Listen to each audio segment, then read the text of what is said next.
on dit que la pièce fondamentale pour un partenaire bancaire, qui va bientôt même être analysé par l'intelligence artificielle, il y a déjà des tests, c'est les relevés de compte du particulier. Déjà, le démarrage pour faire un crédit immobilier sur une durée longue, c'est d'être épargnant. Et si on est épargnant, on peut donc devenir emprunteur. Et après, l'épargne, c'est aussi l'analyse du risque. Tu peux épargner 200 € par mois, tu mets 100 € sur un contrat d'assurance vie. On sait très bien aussi qu'aujourd'hui, on a des jeunes investisseurs qui sont très orientés crypto, etc. Tu épargnes. Après, l'interprétation de la banque sur les cryptos ne sera pas la même chose, mais le fait de montrer des signaux que tu épargnes tous les mois. Et en fin de compte, ce n'est que de la logique. Le banquier ne voit pas le mal, il est là pour prêter, il est là pour faire des affaires et trouver des épargnants qui demain feront des placements chez lui. Voilà.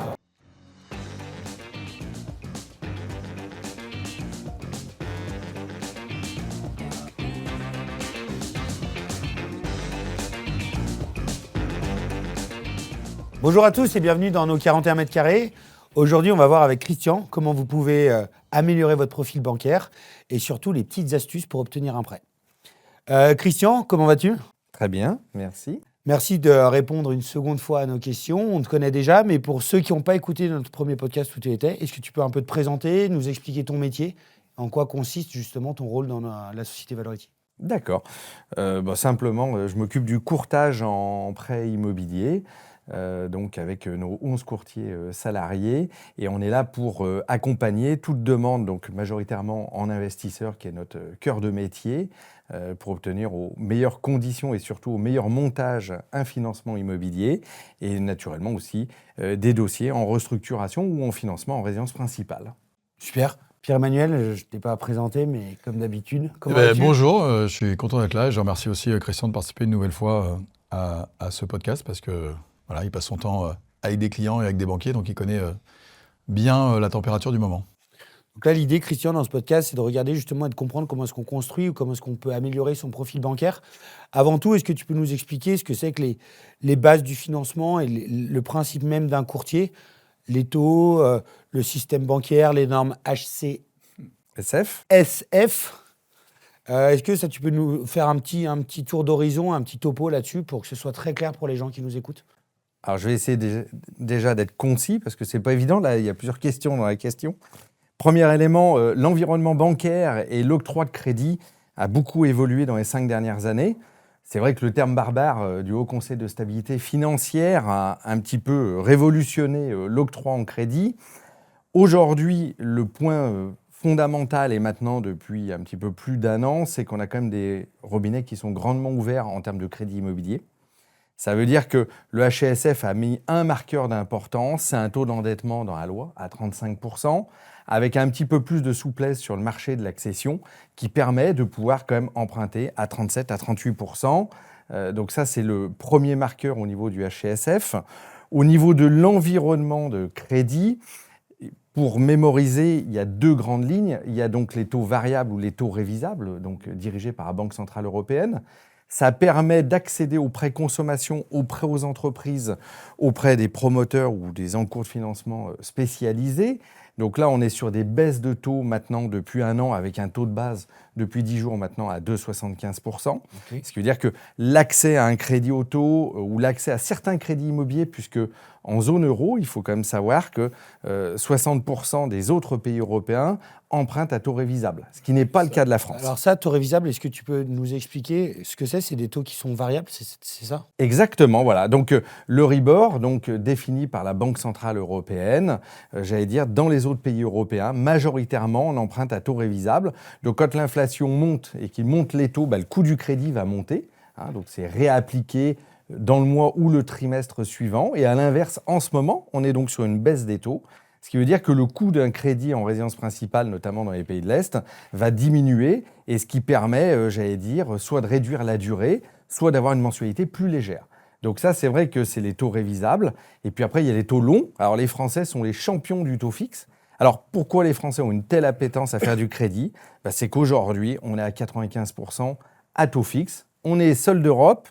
Et on a gardé un petit peu ce monopole grâce aussi à nos partenaires bancaires. Donc ça, c'est un vrai plus. Et au jour d'aujourd'hui, on a des conditions qui vont surfer sur 20 ans à taux fixe, entre 3 et 3,30%, ce qui est des bonnes conditions, puisqu'il y a 18 mois de cela, on était entre 4,5 et 5. Donc un coût de crédit qui a quand même fondu de presque 20% aujourd'hui. Historiquement, de manière très rapide. Après, Pierre, j'aurais une question pour toi, justement, entre taux fixe et taux variable. Et pour un investisseur, est-ce que ça a un impact?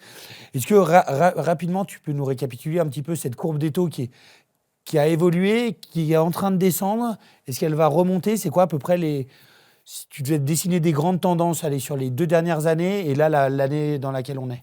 Alors, sur les taux courts, donc Banque Centrale Européenne, on sent qu'on va encore diminuer. On espère avoir des taux, Pierre-Emmanuel me confirmera, mais concrètement entre 2 et 2,25 en fin d'année. Donc là, c'est pour vraiment faire tourner l'économie de marché au sein de la zone euro, donc au sein de tous les pays européens. Du point de vue taux fixe et crédit immobilier pur, c'est vrai qu'on a des dettes d'État qui sont très stables, avec des taux entre 3,10 et 3,20 sur les OAT à 10 ans, donc là où est la banque censée se refinancer, sauf si elle a des fonds propres. Par exemple, on a une banque nationale aujourd'hui qui a fait une campagne 1er février, 28 février, à 2,99%. Tu peux les citer, c'est l'ASG. Voilà. Aujourd'hui, l'ASG est très sexy sur cette cible-là et espère bien ratisser, alors qu'elle n'avait pas prêté pendant 2 ans avant. Voilà, alors c'est aussi ça. Là, il y a un rôle aussi un peu commercial, une politique des banques.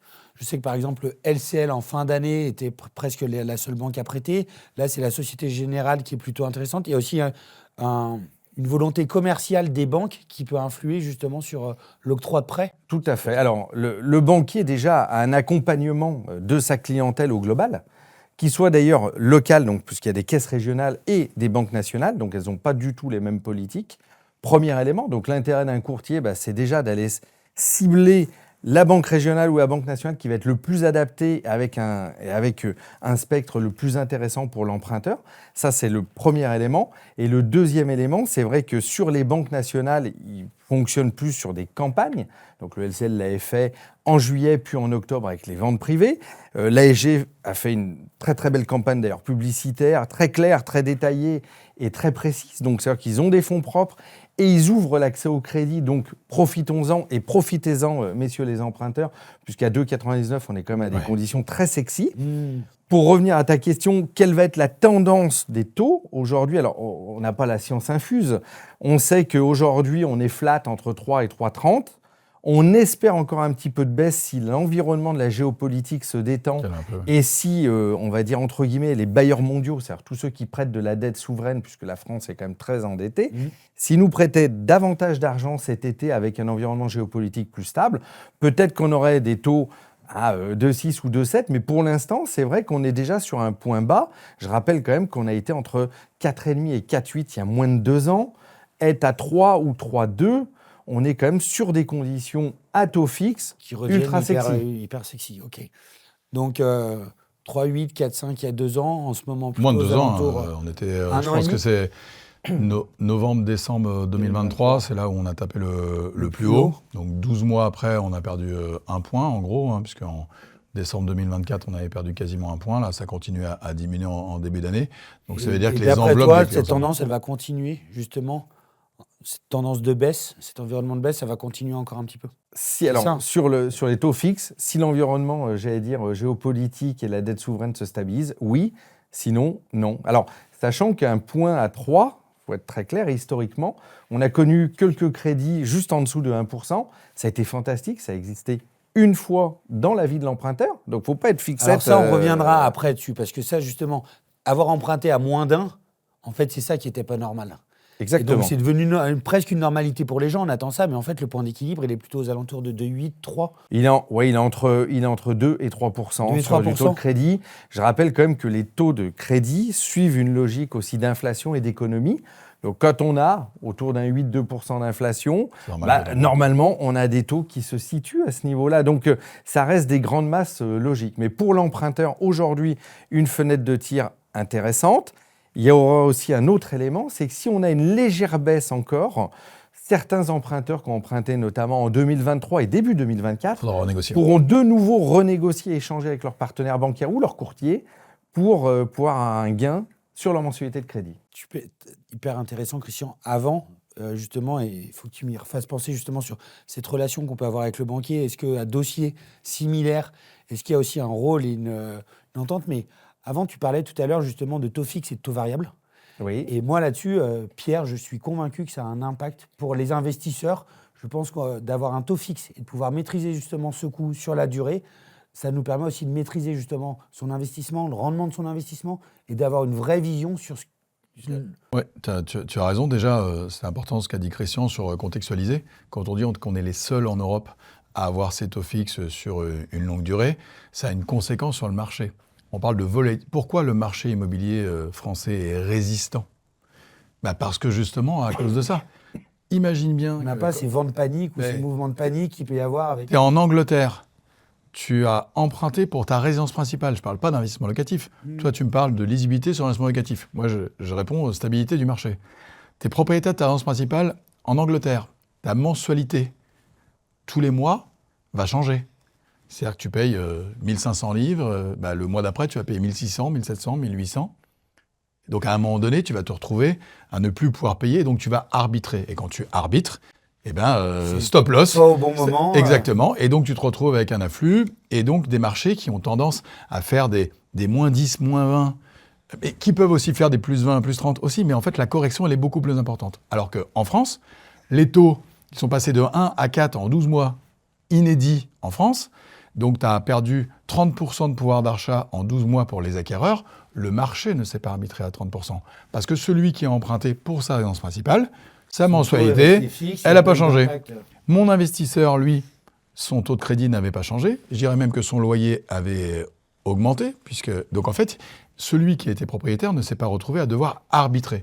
Alors que tous les autres pays qui sont à taux révisable se retrouvent avec des nécessités à un moment donné d'arbitrer. Et après, ce qui est intéressant et ce qui est génial, c'est que nous, quand on prend un petit peu de hauteur, chez Maslow, on fait quand même pas mal de rendez-vous avec des expats. Voilà, aujourd'hui, aux États-Unis, tu empruntes à 7. Donc, c'était mieux. Nous, on leur dit 3 sur 20 ans. Il y a une autre chose aussi en ce moment. Je ne sais pas si Christian le partage aussi, mais c'est que je vais faire un peu mon vieux de la vieille, mais avant, il y avait un énorme écart de taux de crédit entre les durées. C'est-à-dire que moi, quand j'étais banquier, t'empruntais sur 12 ans, 15 ans, 20 ans, 25 ans, tu prenais 0,30, 0,40 à chaque fois. Aujourd'hui, on voit des grilles dans les banques entre 15 ans et 20 ans, ou entre 15 ans et 25 ans parfois, qui sont quasi identiques. C'est-à-dire ton taux facial, à 3,30, il va être à 3,25 sur 15 ans, à 3,30 sur 25 ans. Donc en fait, le raisonnement de comment je m'endette, il est aussi intéressant. Tu as pu ce surcoût qui fait « Oh là là, si je passe à 20 ans et 2 mois, boum, je reprends 0,40 et mon truc explose. » Donc ça, c'est aussi des choses qu'on doit prendre en compte. Le courtier peut t'aider aussi. Donc système de taux fixe, système qui est extrêmement protecteur pour les emprunteurs. Ça évite justement le genre de situation que tu dis, où ce mouvement de panique, je dois vite vendre ma résidence principale parce que je ne peux plus. Ok, très bien. Christian, tu nous as dit que toi, tu t'occupais du pôle courtage. Oui. C'était une de tes fonctions dans le groupe Valority. Est-ce que tu peux nous expliquer le rôle d'un courtier, sa valeur ajoutée, quand moi je dois faire appel au crédit? Pourquoi faire appel à un courtier et c'est quoi son métier? Alors, sur le courtier, déjà, c'est vrai qu'il y avait une image, il y a une dizaine d'années de ça, je vais chercher le crédit qui coûte le moins cher. Voilà, ça a toujours été le leitmotiv qu'on essaye quand même de balayer et d'effacer, parce que la vraie vérité, voilà, le meilleur taux, la vraie vérité, c'est qu'un courtier doit amener un plus et une souplesse.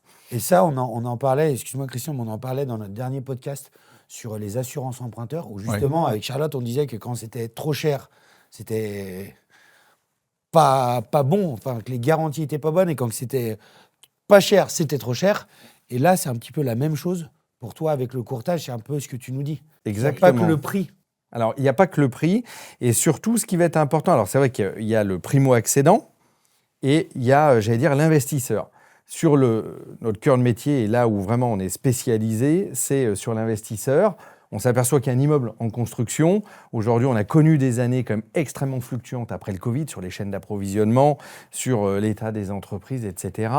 Donc, il faut une souplesse pendant les périodes de construction. Il faut des fois même des souplesses à la fin de la construction par rapport au démarrage du loyer, par exemple sur une location meublée. Et c'est vrai qu'on va pouvoir jouer sur les différés. Est-ce qu'on fait un différé partiel? Est-ce qu'on fait un différé total? Ça va être un élément d'importance. Rappelle ce que c'est qu'un différé, Christian, est-ce que tu peux nous rappeler ce que c'est? Alors, un différé partiel, ça veut dire que concrètement, quand on débloque des fonds sur le crédit, on va payer que les seuls intérêts d'emprunt et l'assurance de prêt. D'accord. Donc une épargne très légère tous les mois. Si l'investisseur ne souhaitait pas épargner tout de suite, sauf son assurance de prêt, eh bien, il va utiliser ce qu'on appelle un différé total. Ça veut dire que la banque va débloquer les fonds et les verser auprès du promoteur. On va stocker les intérêts qui seraient dus. Et quand le prêt rentrera en amortissement, on va rajouter tous les intérêts qu'on n'a pas payés au nominal. Par exemple, 100 000 euros plus 5 000 euros d'intérêt intercalaire. La mensualité donc, sera calculée sur 105 000 euros. Et ça permet à l'investisseur de préparer son capital, de préparer son investissement sans tirer sur sa trésorerie. Et comme donc le de dit lancer Pierre le Manuel. crédit à partir du moment où il a un locataire et donc que l'appartement est loué. Exactement. Donc ça, c'est typiquement des options qui vont être intéressantes. Il y a un autre sujet, c'est que tu parlais de l'assurance. On ne va pas parler de notion de coût, mais on va parler de notion de prévoyance. Aujourd'hui, le coût des assurances de crédit a énormément diminué par l'ensemble des dispositifs. Concurrence aussi. Et voilà, la concurrence, les délégations possibles. Mais aujourd'hui, on a des investisseurs qui ont une sensibilité à dire oui, je fais un investissement locatif, oui, je fais mon patrimoine pour mes enfants, pour ma retraite, etc. Mais j'ai un intérêt, c'est que j'aimerais, en fin de compte, être surassuré ou être plus assuré en termes de crédit. C'est-à-dire qu'il est moins assuré sur la résidence principale. Et à l'inverse, par exemple, on a des investisseurs qui demandent à être à 2 fois 75% sur l'assurance emprunteur sur un locatif ou 2 fois 100%. Bon, ce sont des éléments que doit échanger le courtier. C'est-à-dire que tout n'est pas que coût, il y a aussi une sensibilité, une envie et une protection. Donc, c'est toutes ces options-là qu'on va mettre pour l'emprunteur. C'est extrêmement intéressant. Je ne sais pas si c'est clair pour ceux qui nous écoutent ou nous regardent. Quand tu dis 2 fois 75%, 2 fois 100%, est-ce que tu peux nous expliquer? Parce que moi, avec Pierre, on comprend là le rôle du courtier et l'importance de connaître son client, de savoir comment est-ce qu'il fonctionne. Mais 2 fois 75%, 2 fois 100%, si par exemple madame travaille, monsieur ne travaille pas, est-ce que ça a un intérêt? Qu'est-ce que ça veut dire 2 fois 75, 2 fois 100%? Exactement. Alors déjà, on peut avoir un spectre où monsieur et madame ont les mêmes revenus. Oui. Et c'est vrai qu'on pourrait être, pour se dire, on va faire une économie. Tiens, sur un crédit locatif, on va faire 2 fois 50%. Parce que s'il arrivait quoi que ce soit à monsieur, le bien serait payé à moitié. Bon, il y a le loyer en face, même aura une capacité d'épargne. Or, aujourd'hui, avec la baisse des coûts, c'est vrai qu'on a des emprunteurs qui nous disent attendez, moi, en fin de compte, je préfère, ou alors je fais même un investissement dans l'idée de renforcer ma prévoyance. C'est-à-dire qu'à 2 fois 75% ou 2 fois 100%, à 2 fois 75%, s'il arrive quoi que ce soit à monsieur, de toute façon, madame, elle devra le quart. Donc, comme les loyers vont tourner en face, le bien sera payé. Donc, c'est vraiment une sécurité familiale d'importance. Et à 2 fois 100%, là, il n'y a plus de dette. Donc, pour être 2 très fois clair, 100%, pour être clair, c'est parce un que t'as pas loyer, envie de c'est un nous répondre, complément de ça, revenu. c'est les courtiers C'est un qui ont leur placement. petit C'est un secret. placement. Mais 2 fois 100%, ça veut dire qu'il y en a un des deux qui décède, 100% du crédit est remboursé. Exactement. On est d'accord. 2 fois 75%, un des deux décède, 75% du crédit est remboursé. Exactement. Il restera un Et là, crédit le CRD. courtier, je trouve, prend tout son sens. Ouais. Pierre, toi, je sais qu'on aime travailler justement avec des courtiers parce qu'il y a cette C'est- vision-là sur le crédit où c'est important de connaître son client. On va parler tout de suite après du scoring bancaire et du profil bancaire, mais c'est aussi important d'avoir cette relation humaine avec son client pour nous permettre justement de conseiller les bonnes garanties, la bonne prévoyance sur un investissement. En tous les cas, chez Maslow, on accompagne les clients sur le courtage en crédit. Et je pense que ce qui est important, c'est ce qu'a dit Christian. C'est qu'aujourd'hui, il y a qu'est-ce que j'achète. Ça, c'est notre métier, de bien conseiller les clients sur le bon support d'investissement. Mais c'est comment je l'achète. Et comment je le finance, c'est hyper important. En fait, l'image qu'on a un peu passée du courtier, c'est de dire, je vais déposer mon dossier chez un courtier, comme ça, je n'aurai pas à le faire le tour des banques. Donc, le courtier va déposer le dossier dans 8-9 banques et il va avoir les meilleures conditions. Ça n'existe pas. En fait, aujourd'hui, le métier de Christian, le métier de Rémi qui nous accompagne chez Maslow, c'est par rapport à ton profil, quelle est la banque aujourd'hui qui va t'offrir les meilleures conditions par rapport à ton projet? Tu achètes du neuf, tu achètes de l'ancien. Tu achètes du neuf, tu es livré dans 1 an et demi. Est-ce qu'il te faut un différé ou pas? Si tu achètes de l'ancien, tu es acte dans 3 mois, ton différé, il ne sert pas à grand-chose. Donc différé, ça ne me sert à rien. La prévoyance, c'est-à-dire aujourd'hui, comment je vais assurer finalement mon bien. Oui, bien sûr. Et surtout, Christian prenait l'exemple des campagnes commerciales des banques, nationales ou régionales.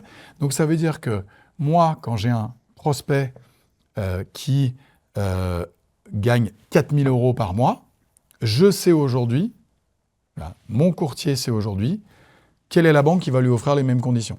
Là, aujourd'hui, ça va être la Société Générale avec la campagne qu'ils ont.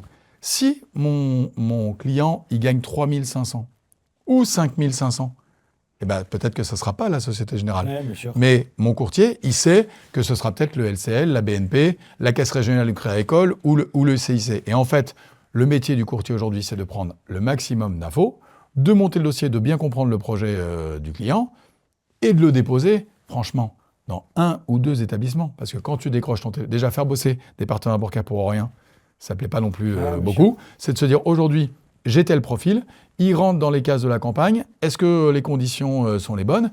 Et tu arrives à ton client, écoutez, monsieur le client, la meilleure proposition aujourd'hui qu'on a sur le marché, c'est celle-là. D'ailleurs, je vais vous la comparer, parce que le courtier, il te compare toujours 2-3 offres, mais les campagnes commerciales, et en fait, le courtier, c'est la connaissance du marché et des enveloppes bancaires. Dans le rôle du courtier, il y a aussi cette connaissance de l'environnement bancaire qui l'entoure, lui, la connaissance des offres. Et les enveloppes. Les Quand il dit je fais 2 milliards à 2,99, c'est pas 2,8 milliards, c'est 2 milliards. Donc, Bien sûr. Ok, c'est clair. Christian, on va avoir besoin de toi là, pour que tu nous aides à améliorer notre profil bancaire. Tu puisses déjà nous expliquer ce que c'est que le scoring bancaire. Quelles sont les caractéristiques du scoring bancaire ? Et puis après, tu essaieras de dire à Pierre-Emmanuel qu'il faut qu'il arrête ces jeux, la FDJ, parce qu'en général, ça, les banquiers, ils n'aiment pas. Donc après, tu nous aideras justement à détecter tous ces petits red flags qu'il peut y avoir. C'est quoi le scoring bancaire, Christian ? Est-ce que tu peux nous... Alors, c'est vrai qu'il y a le terme barbare, profil scoring bancaire, vous l'entendez depuis des années. Et donc, c'est 2 éléments. C'est vrai qu'il y a un dossier d'un emprunteur. Si tu te mets à la place du banquier, il va recevoir un dossier, une demande de financement, il va recevoir toutes les pièces, la note de synthèse du courtier qui va être essentielle. C'est-à-dire que le courtier va expliquer le mode de fonctionnement de l'emprunteur à un moment donné par rapport à son projet, qu'il soit locatif ou accession. Ça, c'est vraiment un élément essentiel. Pour moi, c'est la note de synthèse qui est le plus important. Et dans le profil scoring bancaire, à quelque part, on dit que la pièce fondamentale pour un partenaire bancaire, qui va bientôt même être analysée par l'intelligence artificielle, il y a déjà des tests, c'est les relevés de compte du particulier.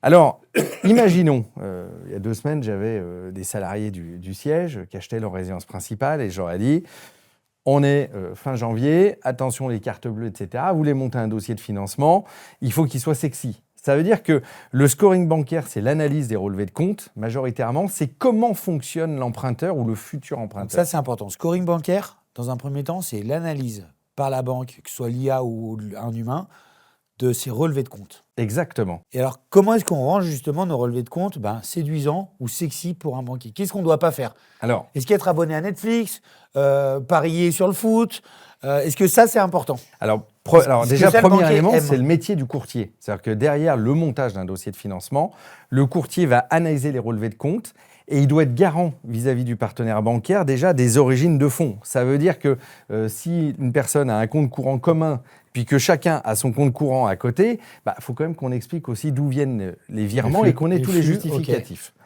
Premier élément. Donc, comment on pilote son flux de trésorerie ? Comment on pilote ses liquidités ? Est-ce que je suis sur une carte bleue à débit immédiat ou à débit différé ? Ça va jouer par rapport à un banquier. Est-ce que je fais des gros retraits d'espèces ? Imaginons, quelqu'un est commercial, il voyage, il a besoin pour payer une note de taxi, un sandwich, ce que vous voulez. Il retire toutes les semaines 100 ou 200 euros d'espèces. Pas de problème en soi si c'est son mode de fonctionnement. À l'inverse, s'il ne retire rien pendant un mois et puis qu'il a des coûts à 500, le partenaire bancaire pourrait dire qu'est-ce qui va motiver ce retrait d'espèces ? Tu parlais des Winamax et autres, alors là, c'est clair que c'est blacklisté. S'il n'y en a qu'un, une fois, il fait son loto, bon, pas de souci, il a mis un coup de carte bleue, il fait son loto à la Française des Jeux. Ok, pas de souci, mais globalement, une personne qui va avoir de multiples achats par carte bleue sur des plateformes en ligne, ça peut être une cause, entre guillemets, dit de consumériste ou de joueur pour le banquier et de dire je vais peut-être lui prêter moins ou je vais peut-être lui demander d'autres contreparties. Okay. Tout à fait. Donc c'est vrai que cette analyse des relevés de compte est essentielle parce qu'on doit trouver la vie de l'emprunteur. On doit trouver ses abonnements au téléphone, on doit trouver ses charges, on doit trouver, est-ce qu'il est consumériste, est-ce qu'il n'est pas consumériste, est-ce qu'il est en découvert en début de mois, est-ce qu'il est en découvert en fin de mois, ça va être la même logique. Et donc, c'est vrai que l'emprunteur, à quelque part, c'est sa radiographie. C'est-à-dire que, imaginons un particulier qui veut souscrire un prêt de 150 000 euros sur 20 ans aujourd'hui. Bon, classique, c'est une enveloppe classique. Il a 500 de loyer. Mais ces 150 000 d'aujourd'hui vont être, selon les quotités d'assurance, entre 775 et 850 euros. le partenaire bancaire va dire est-ce que tu as la capacité d'épargne pour payer, par exemple, ces 850 €? Donc, on doit retrouver dans les relevés de compte une capacité d'épargne, sinon ça s'appelle le saut de charge. Et donc, c'est vrai que c'est un point d'importance. Derrière ce scoring bancaire, il y a la note, il y a le mode de fonctionnement. Et l'analyse du dossier va confirmer ce qu'explique le courtier au partenaire bancaire. Et le partenaire bancaire va prêter des fonds à une personne qui aura les capacités de rembourser son crédit. Donc le banquier est là pour aider, il est là pour prêter, d'ailleurs on l'a dit, ça prête et on n'a pas de difficulté. En réalité, c'était plutôt la dynamique d'achat qui était un peu plus en retrait. Mais aujourd'hui, on n'a aucun problème pour obtenir des financements. On n'a pas de refus de prêt si on a bien préparé notre dossier. Donc là, il y a aussi un rôle qui est important du courtier, qui est aussi un rôle de pédagogie, d'expliquer aux clients, de préparer justement le montage de ce dossier. Donc scoring, donc ça on a compris que c'était une note. Oui ou non, on finance en fonction de la note. La note, elle découle des relevés. Et sur les relevés, en fait, il ne faut pas que le banquier voit des habitudes qui peuvent l'inquiéter. Retrait en liquide, jeu. Je pense que ce qu'on voit aussi beaucoup en ce moment sur les réseaux, c'est de se dire ça se redétend, on reprête à 100%, on reprête à 110%. Il est vrai que quand les normes HASF se sont resserrées, etc., qu'est-ce qu'on a vu? Les banques ont demandé plus d'apport personnel sur résidence principale, plus d'apport personnel sur l'univers locatif. Parfois, sur l'univers locatif, l'apport personnel n'est pas le plus intéressant à faire. Ça dépend de ton projet, ça dépend de ce que tu achètes et comment tu le montes. La traduction, c'est pas de se dire « je veux emprunter 150 000 €, il y a 18 mois, on me demandait 10% d'apport, soit 15 000 € d'apport sur un dossier. Peut-être qu'aujourd'hui, on peut te demander moins. » Et c'est pas pour autant que ton profil à toi, il doit avoir changé. C'est-à-dire qu'à partir du moment où tu fais un investissement, tu es épargnant. Donc, il y a la façon dont tu as constitué ton apport personnel. Est-ce que tu es un épargnant? Tu peux mettre 200 € par mois sur un contrat d'assurance vie, sur un PER, sur ce que tu veux. Tu montres au banquier que tu es habitué à mettre de l'argent de côté. Exactement. Ensuite, quand tu fais un investissement locatif, évidemment, tu vas être couvert sur les risques. Le risque de loyer impayé. Christian prenait l'exemple tout à l'heure, quelqu'un qui achète dans le neuf, il peut avoir un retard de livraison. Ou j'achète dans l'ancien, je fais des travaux, mais les travaux se passent mal, j'ai 3 mois de retard. Il faut que tu aies la capacité à avoir, en gros, Christian va peut-être me corriger, mais il faut que tu aies 6 mois de mensualité de crédit, tout de suite possible, disponible, par rapport à un loyer payé, un changement de locataire, un dégât des eaux qui va prendre 6 mois à se résoudre, sur lequel tu vas pouvoir le louer. Donc, on va te demander cette trésorerie de précaution. Souvent, on voit des conseils apportés à des jeunes investisseurs. On dit 50, 30, 20, 50%. Si tu prends les relevés de compte, on doit retrouver 50% de charges fixes, c'est-à-dire ton loyer, ton électricité, tes abonnements, tes impôts. Grosso modo, 30% c'est tes loisirs, les restos, les vacances. Et 20% d'épargne. Voilà. Et 20% c'est l'épargne. Ça, c'est l'idéal. Et après, l'épargne, c'est aussi l'analyse du risque. Est-ce que tu peux épargner 200 € par mois, tu mets 100 € sur un contrat d'assurance vie. On sait très bien aussi qu'aujourd'hui, on a des jeunes investisseurs qui sont très orientés crypto, etc.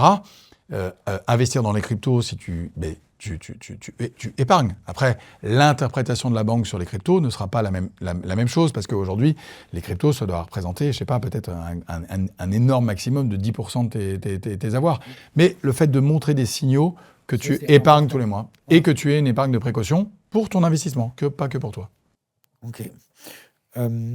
Hormis ce scoring, Christian, est-ce qu'il y a d'autres choses qui peuvent influencer justement le banquier dans le fait de vouloir nous prêter de l'argent ou pas? Je suppose qu'il y a aussi... Alors, dans le profil bancaire, c'est vrai qu'un candidat au crédit, je rappelle qu'on lève une dette et on emprunte pour 20 ans en moyenne en ce moment. Donc, c'est vrai que le banquier prête tout de suite, mais on est parti pour 20 ans, que ce soit en accession ou en investissement, qui sera un peu plus court.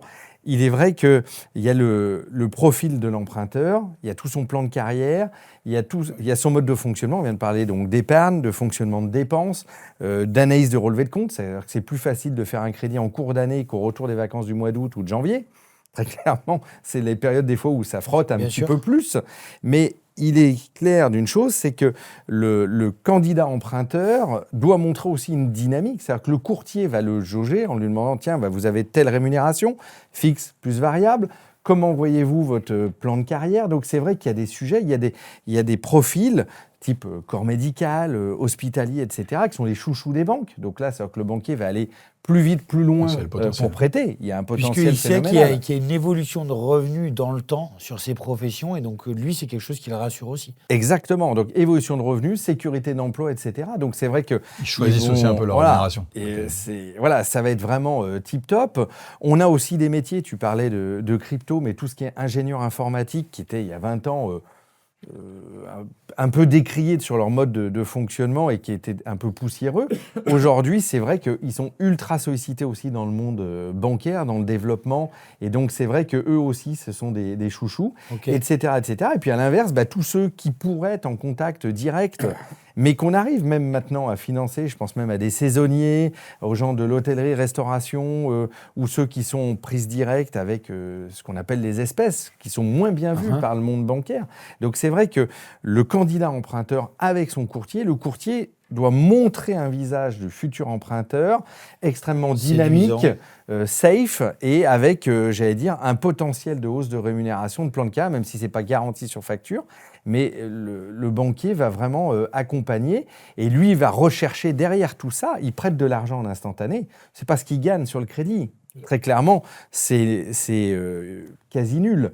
Son intérêt, c'est d'avoir un épargnant, d'avoir un nouveau client qui va travailler avec ses agences bancaires et donc qui va épargner demain. Donc c'est vrai qu'ils sont une recherche à travers un dossier d'emprunt, de crédit, et d'avoir un futur épargnant demain qui va pouvoir prendre des produits bancaires, boursiers et autres. Ok, très clair. Après, il y a aussi le fait qu'aujourd'hui, même si le banquier a, là, ce que l'on dit, c'est là où le banquier va aussi avoir la main pour prendre des décisions, je te prête pas, ou j'augmente l'enveloppe.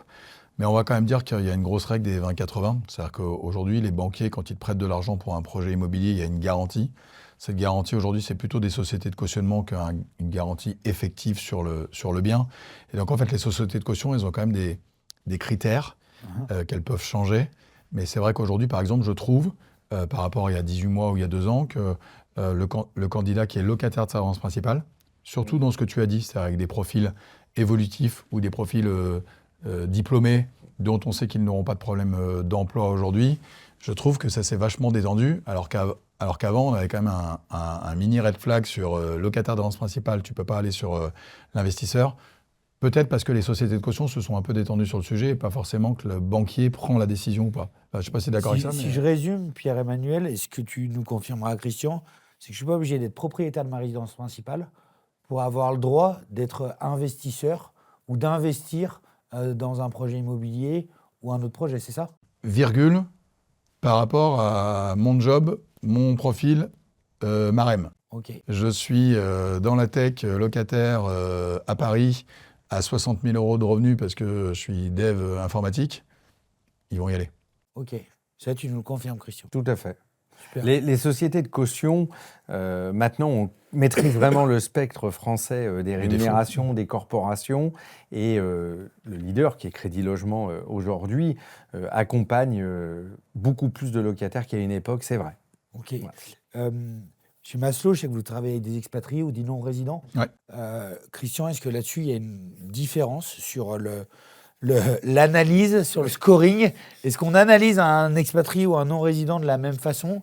Est-ce que l'accès au crédit est aussi simple que ce que tu nous dis pour un salarié français ou pas ? Alors malheureusement, non. Il n'est pas aussi simple. C'est normal. Déjà, il y a ces deux mondes différents. Il y a l'expatrié sous contrat d'un grand groupe avec, j'allais dire, la Donc, fiscalité contrat ou la d'expatriation, sécurité sociale payée en France, ok. voilà, type Total et autres, où là, ça va être assez facilitateur dans sa banque et on va poser moins de problèmes parce qu'il va revenir d'expatriation. Ok. Le gros sujet préoccupant où il y a une disparition d'ailleurs de l'octroi de crédit, c'est le non-résident. Alors, non-résident, on explique, c'est que je vis à l'étranger, je suis français, je vis à l'étranger et j'ai un contrat local, donc un contrat du pays, j'ai une sécurité sociale du pays. C'est ça ? C'est ça. Alors, non-résident, c'est que déjà, voilà, alors c'est français ou pas français d'ailleurs, hein, Oui. le non-résident. Premièrement, c'est que déjà, on a des pays qui vont être blacklistés ou pas. Hein, Oui. donc, ça, la liste, elle est communiquée en interbancaire. Donc, ça veut dire que si c'est blacklisté, de toute façon, les banques n'iront pas, premier élément. Deuxième élément, c'est que le non-résident doit avoir un compte bancaire en France pour pouvoir assurer ces opérations. Et aujourd'hui, on ne peut plus ouvrir des comptes comme ça, sauf à se déplacer physiquement en France. Donc ça veut dire que la personne qui est à l'autre bout du monde va quand même falloir qu'elle se déplace. Banque en ligne, ça compte pas. Alors la difficulté, c'est que banque en ligne, ils n'ouvrent pas sur du non-résident aujourd'hui facilement des comptes. Et on a eu quand même un durcissement sur le non-résident, sur l'octroi de crédit très fort dans les 10 dernières années. Donc là, on peut avoir déjà un vrai conseil de ta part. C'est si je prévois, moi, un départ à l'étranger ou une expatriation sans contrat d'expatriation, garde ton compte en France, approvisionne-le, mets de l'argent dessus, c'est déjà, ça. Déjà, il est en zone euro, il est protégé, donc sans faire de la gestion de patrimoine, de toute façon, il faut garder 1 ou 2 comptes bancaires en France, ça c'est clair. Ça, c'est essentiel. Et après, le non-résident, on parlait des sociétés de cautionnement. Aujourd'hui, il y a une logique à être plus sur une garantie hypothécaire sur du non-résident et d'amener minimum entre 30 et 40% plus frais pour faire une opération immobilière. Donc, c'est-à-dire que le non-résident peut acheter et emprunter en France. Beaucoup de banques régionales, entre autres, sur le quart sud-est de la Méditerranée, vont pouvoir prêter. Ça, il n'y a pas de difficulté. Mais quand on fait le pays, le fait d'avoir un compte, le fait d'avoir 30 à 40% plus frais, donc on va dire 50% d'apport, bon, ça enlève déjà un petit peu de monde sur l'univers locatif. Et puis le dernier point, il faut être clair, le banquier, là, va choisir l'emprunteur, puisqu'il porte un risque, même s'il a pris une hypothèque, donc une sûreté réelle sur le bien, il porte un risque à part entière. Et donc, les conditions d'octroi de crédit, on ne parle plus du tout des conditions des particuliers français. On est à des taux entre 3,5 et 3,8 sur 20 ans maxi et plutôt 15 ans. Voilà. Donc, c'est un marché plus resserré. Par contre, il y a une demande importante, croissante. Ça veut dire que les étrangers ont à cœur, dans cet environnement, des fois un petit peu géopolitique, mouvant, de réinvestir en Europe et notamment en France, c'est-à-dire qu'il y a une grosse appétence. Il y a beaucoup de demandes pour investir en France, mais il y a très peu de candidats élus. Oui, bien sûr. Le marché résistant. Ça, c'est lié à ce que tu disais avec Pierre-Emmanuel, justement, le taux fixe. Marché résistant. Aujourd'hui, on est sur une tension locative qui est extrême, donc sécurité d'avoir un locataire et donc d'avoir un rendement.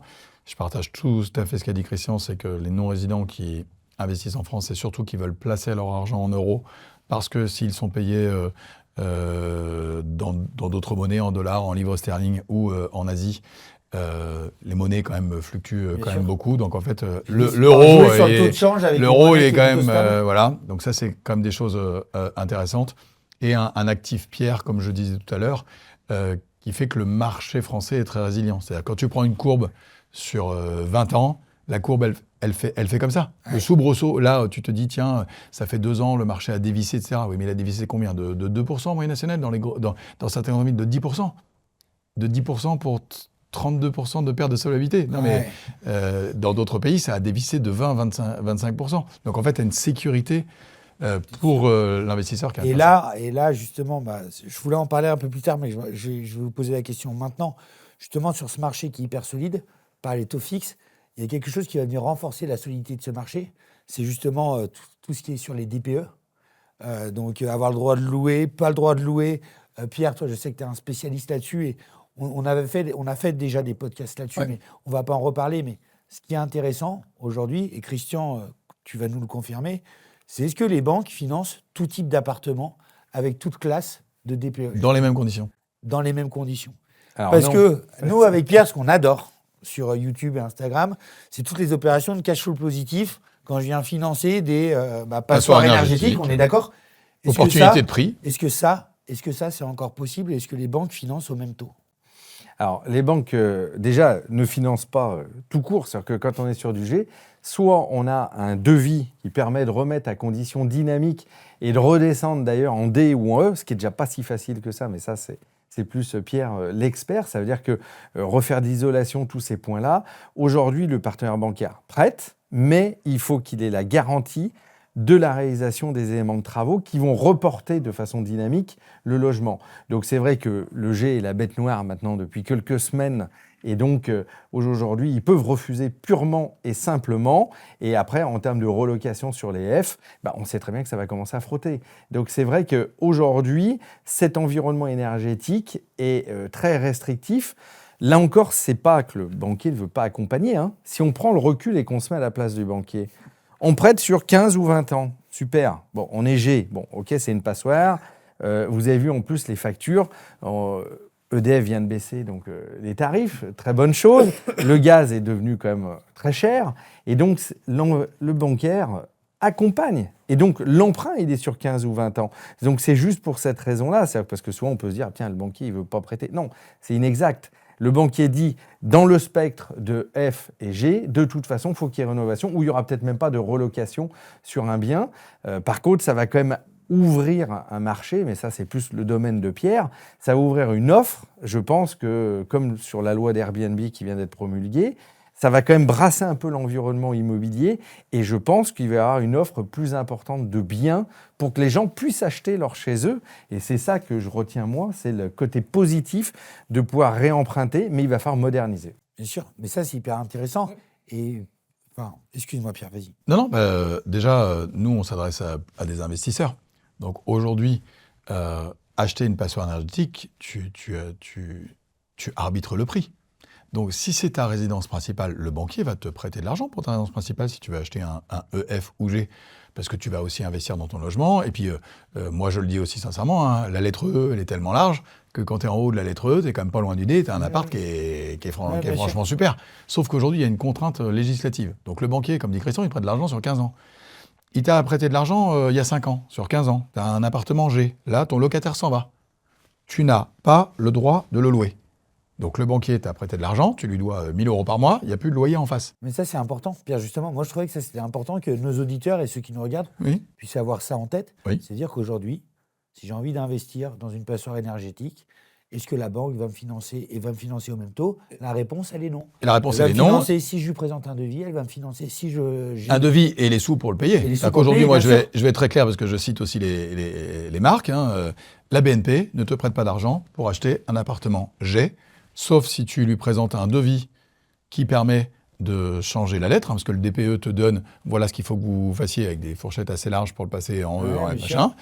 Donc, il te prête des sous si tu as le devis qui correspond au changement de lettre et les fonds pour, évidemment, que ça fonctionne. Okay. Donc, ça, aujourd'hui, c'est important. Ensuite, tu as d'autres banques qui ne prennent plus en compte, puisqu'on est d'accord que dans le calcul d'endettement que Christian a expliqué tout à l'heure, si je fais un investissement locatif, je viens prendre la recette. J'achète un appartement pour le louer. Donc le banquier va prendre une quote-part de tes loyers, 70-80% en fonction des banques. Aujourd'hui, tu as des banques qui te disent « Ok, vous pouvez acheter un appartement dans l'ancien en E ou en F. Par contre, vu qu'il est E ou F, je ne vais pas prendre en compte votre loyer, puisque vous n'allez pas pouvoir me dire que pendant 15 ans ou 20 ans, vous allez louer votre appartement, puisqu'en 2028, vous n'aurez plus le droit, en 2034, vous n'aurez plus le droit, donc il va falloir que vous investissiez dans votre logement. » Donc elles ont déjà pris la décision de te dire donc en gros, si ça te coûte 800 € par mois, tu prenais 150 000 € tout à l'heure, 800 € par mois, on va te dire, on vous prête 150 000 €, 800 € par mois de plus de dépenses, est-ce que vous êtes finançable ou pas? Oui, mais j'ai 600 € de loyer. Non, 800 € de dette, c'est comme ça que ça va fonctionner. Donc ça aussi, c'est important, sans aller à 100% sur le neuf pour être caricatural. Tu as de l'ancien aujourd'hui en C ou en D. J'ai pas d'exemple aujourd'hui de ville en France sur lequel un appartement en C ou en D, au prix du mètre carré,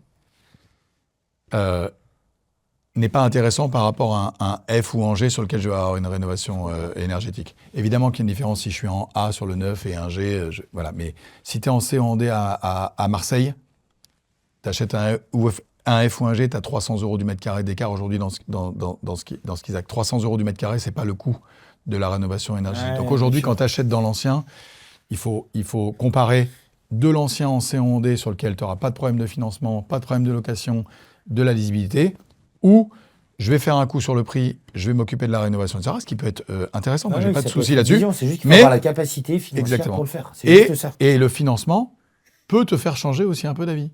C'est-à-dire simple, compliqué. Okay. C'est un peu ça l'idée. C'est très clair. Parfait. Ok, c'était super clair. Christian, concrètement, si tu devais donner 3 astuces ou 3 tips à nos auditeurs pour améliorer son profil bancaire, ce seraient lesquels? 3. Alors, je sais que tu en as beaucoup plus, ça je le sais, mais on va en garder déjà quelques-uns pour nous. Et là, de manière gratuite, 3 astuces. Sur le candidat donc à l'emprunt, aujourd'hui, il est clair d'une chose, c'est que quand on s'oriente et que la personne commence à faire ses visites d'appartements, par exemple dans l'ancien, il faut que sur les 2-3 mois précédents, j'allais dire, la finalisation du dossier de financement, qu'il y ait un mode de fonctionnement sur ces comptes en banque qui soit ultra lisible, ultra transparent et voire un peu économe. Ça veut dire que la personne, moi j'invite notamment les jeunes ou les primo-accédants, parce que ceux qui ont déjà une RP et qui veulent changer, c'est un sujet un petit peu différent, à vraiment être économe, pas de gros retrait d'espèces, on n'initie pas ça au retour de vacances, ça serait vraiment trop dommageable. Ok. Premier élément. Le deuxième élément, surtout aucune suspension vers les placements financiers.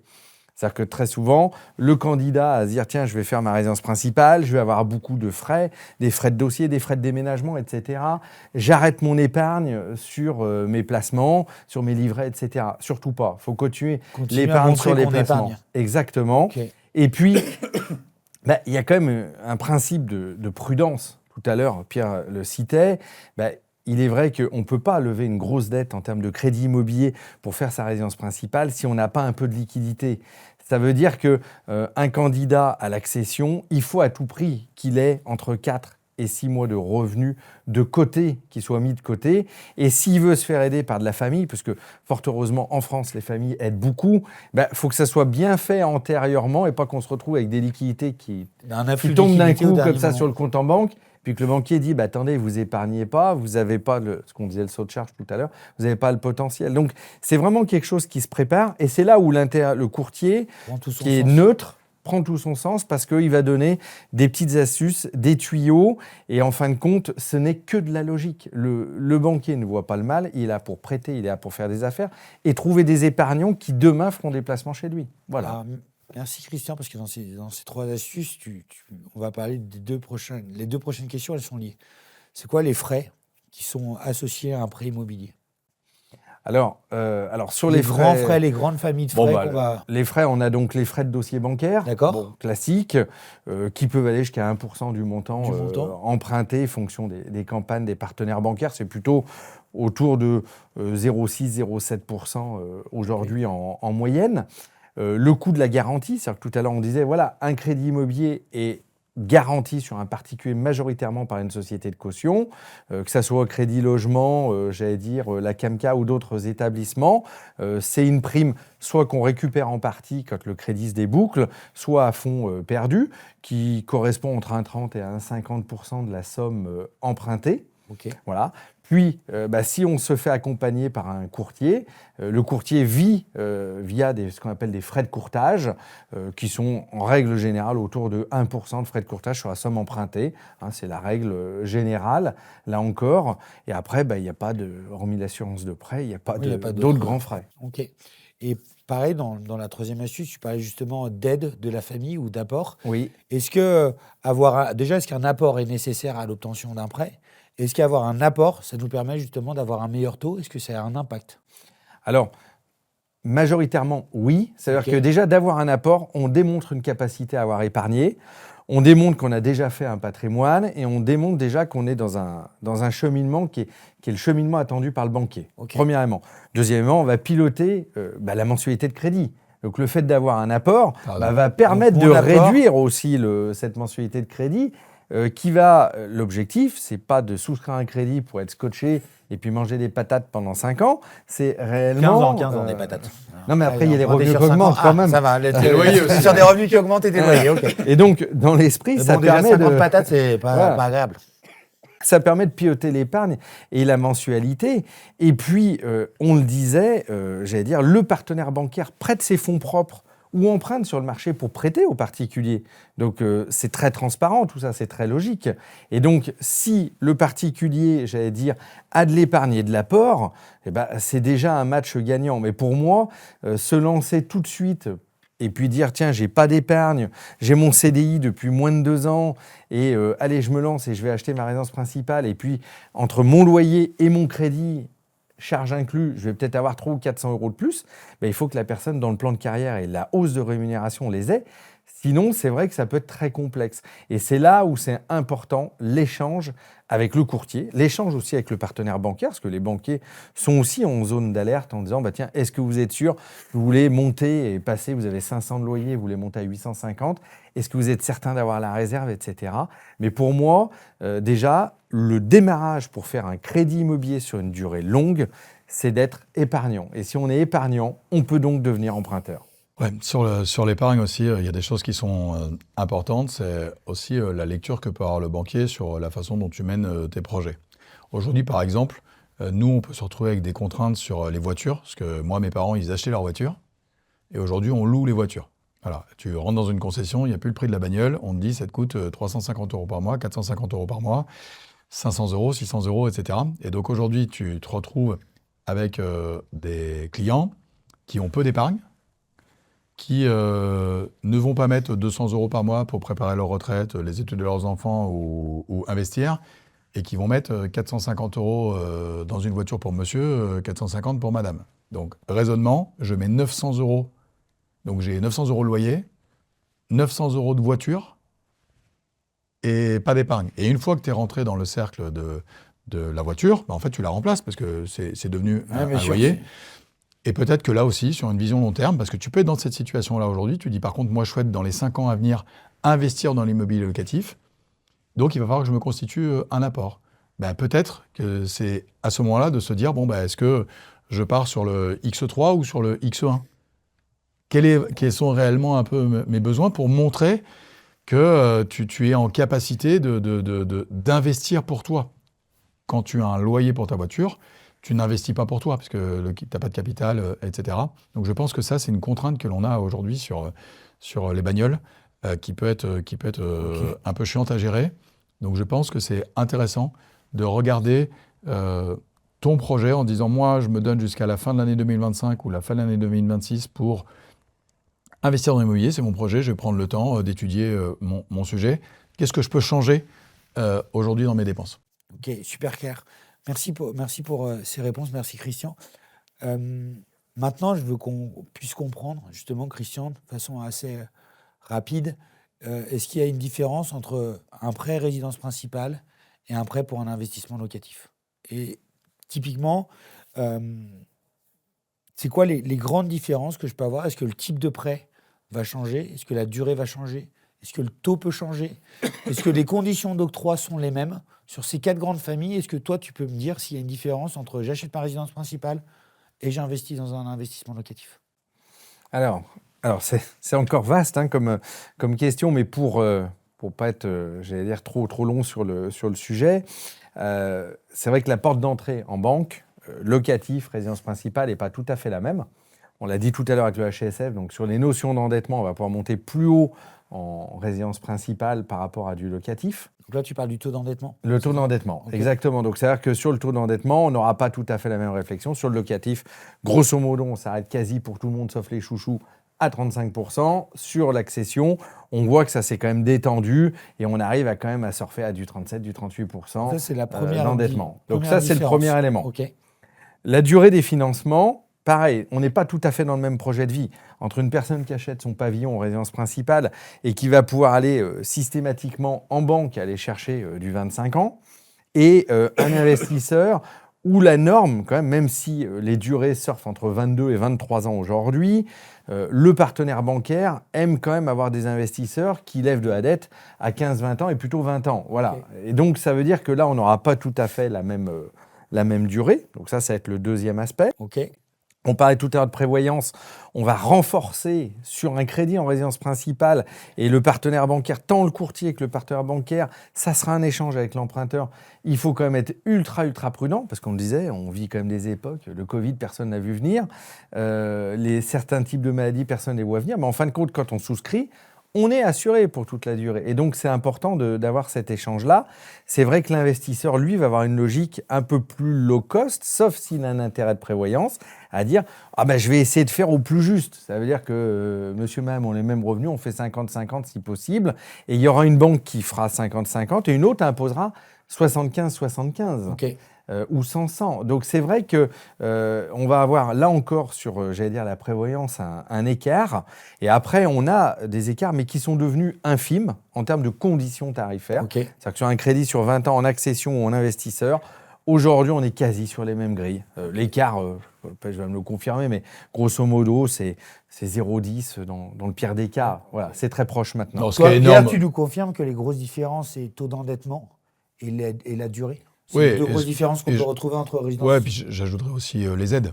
C'est-à-dire qu'aujourd'hui, dans l'accession à la propriété, et y compris sur la loi de finances 2025, le prêt à taux zéro a été élargi. Donc pour ceux, quand aujourd'hui, tu as le droit à des enveloppes de 50, 60, 80, 100 000 euros à prêt à taux zéro, t'imagines bien que si j'emprunte 200 000 euros à 3% ou 100 000 euros à 3% et 100 000 euros à 0%, déjà, ton coût de crédit n'est pas le même. Ton endettement n'est pas le même, ta capacité... Voilà, donc la différence énorme pour moi entre la résidence principale et l'univers locatif, c'est aussi ce phénomène de prêt aidé qui peut être un sujet et même pour la banque, quand ils te prêtent de l'argent à 0%, c'est un prêt qui est garanti par l'État. Enfin, tu vois, c'est pas la même chose. Il n'y a pas les mêmes risques. Dernière question sur ce sujet-là. On avait fait d'ailleurs, nous, un podcast sur l'assurance emprunteur qui était hyper intéressant. Vous pouvez retrouver d'ailleurs. Christian, est-ce qu'il y a une différence sur le coût de l'assurance ou sur l'assurance emprunteur entre investissement locatif et résidence principale ou pas? Aujourd'hui, quasi pas, parce quand on est sur un contrat groupe, de toute façon, qui cautionne en RP ou en invest. Okay. Après, comme le dit Pierre-Emmanuel, en 20 ans, on a eu quand même une diminution du coût des compagnies d'assurance et des polices d'assurance qui est énorme. C'est vrai qu'après, l'ensemble des lois qui ont permis de faire des délégations ont aussi simplifié ça. Et c'est un gros plus, c'est pour ça que je le dis. Profitons d'avoir des coûts d'assurance très bas pour assurer une prévoyance renforcée ou une prévoyance plus importante. Parce qu'il y a 20 ans, c'était très cher. Aujourd'hui, c'est devenu donné. Mais il n'y a pas d'écart. Quand on est sur un contrat groupe, c'est le même prix que ça soit de façon en accession ou en invest. Majoritairement. Voilà. Merci en tout cas, Christian et Pierre, pour vos réponses. On t'a préparé un dernier petit jeu, Christian, qui va prendre 1 minute. C'est quelque chose qu'on fait déjà sur nos réseaux sociaux. C'est 1 minute pour me dire si je suis finançable ou pas. Donc, je vais te prendre 2 profils. Et c'est à toi de me dire si justement ces gens peuvent obtenir leur financement ou pas. Est-ce que tu es prêt? Vas-y. Super. Alors, le premier profil... C'est pas ma calculette, mais bon, on va essayer de compter. Sans calculette. Si jamais tu as besoin d'aide, on a Pierre qui est très fort en calcul mental. Et si jamais moi qui m'occupe que des additions. Un couple, Marie et Lucas, ils ont 38 ans et 40 ans. Revenu du foyer, 5 000 euros. Oui. Épargne disponible, 40 000 euros. Oui. Ils ont un taux d'endettement actuel qui est à 25%. Pour un investissement locatif de 70 000 euros. Et leur résidence principale à 200 000 euros. D'accord. Ils souhaitent réaliser un projet d'investissement d'une hauteur de 70 000 euros. Est-ce qu'ils peuvent emprunter ou pas? Oui. Merci. Ouais.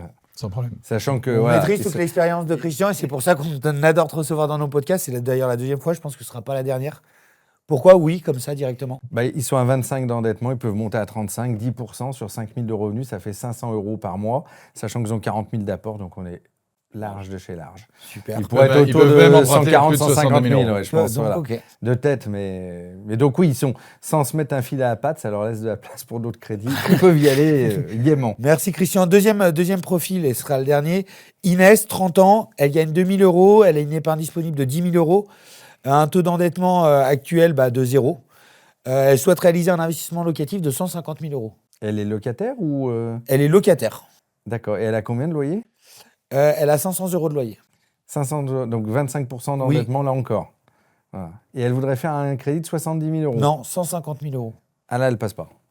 Par contre, elle peut envisager un investissement un peu plus petit. Ça serait plutôt, on peut interchanger les deux investissements. Voilà, il faudra inverser sur la tablette. Même l'épargne de précaution. Ouais. Aujourd'hui, 10 000 euros. C'est-à-dire que si elle achète un appartement, imaginons qu'elle soit finançable, elle va devoir... là, le banquier ne va pas te prêter à 120%. Donc, en fait, elle va se démunir de son épargne pour payer les frais. Et donc, son épargne résiduelle va être trop faible. Donc, en fait, le profil d'Inès, idéalement, c'est qu'il faudrait qu'elle ait 20 000 euros d'épargne pour qu'elle mette 10 000 euros d'apport pour aller chercher 100 000 euros de dette et 10 000 euros de sécurité, si j'avais un conseil à lui donner. En tout cas, Pierre, merci Christian pour tes réponses. C'est extrêmement clair comme d'habitude. On peut retrouver, nous, notre simulateur sur le site maslow.imo qui est pour justement calculer son enveloppe. Qui est calculer mon enveloppe d'investissement et ensuite, nous, on peut vous accompagner sur cet investissement. Exactement. Donc ça, c'est quelque chose que vous pouvez on met à jour tous les mois avec les grilles que nous envoie Christian sur qui prête à combien. Ok, voilà. Parfait. Merci à tous les deux en tout cas pour votre participation à ce podcast. C'était extrêmement clair. Merci Christian encore pour ta participation. Ouais, merci Christian. Avec plaisir. Et merci à vous de nous avoir suivis.